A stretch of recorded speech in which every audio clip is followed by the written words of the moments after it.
Other traits of a paramahamsa. Sometimes the paramahamsa behaves like a madman. When I experienced that divine madness, I used to worship my own sexual organ as the Shiva phallus.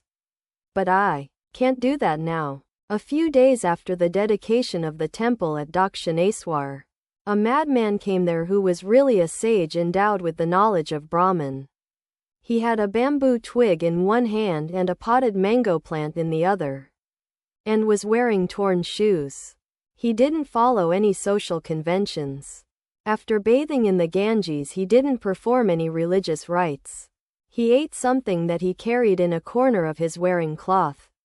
Then he entered the Kali temple and chanted hymns to the deity. The temple trembled. Haladari was then in the shrine.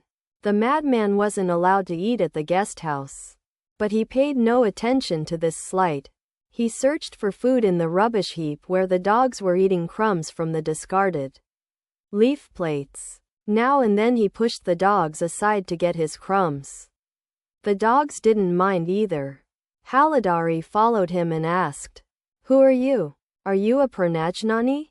The madman whispered, "Shish, yes, I am a Purnajnani." My heart began to palpitate as Haladari told me about it.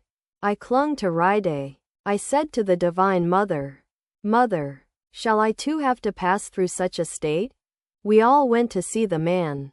He spoke words of great wisdom to us but behaved like a madman before others. Haladari followed him a great way when he left the garden. After passing the gate, he said to Haladari, "What else shall I say to you? When you no longer make any distinction between the water of this pool and the water of the Ganges, then you will know that you have perfect knowledge." Saying this, he walked rapidly away.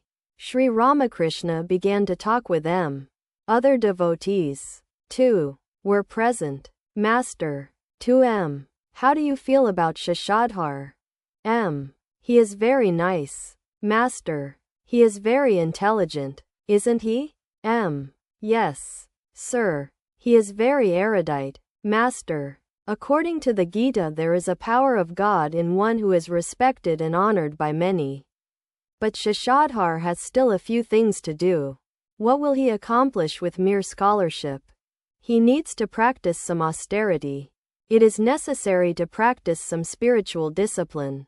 Gauri Pandit practiced austerity. When he chanted a hymn to the Divine Mother, the other Pandits would seem no more than earthworms. Narayan Shastri was not merely a scholar either. He practiced sadhana as well. He studied for 25 years without a break. Nyaya alone, he studied for 7 years. Still he would go into ecstasy while repeating the name of Shiva.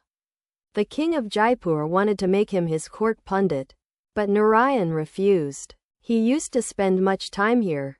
He had a great desire to go to the Vasishtha asrama to practice tapasya. He often spoke to me about it, but I forbade him to go there. At that he said, "Who knows when I shall die? When shall I practice sadhana? Any day I may crack." After much insistence on his part, one let him go. Some say that he is dead, that he died while practicing austerity. Others say that he is still alive and that they saw him off on a railway train.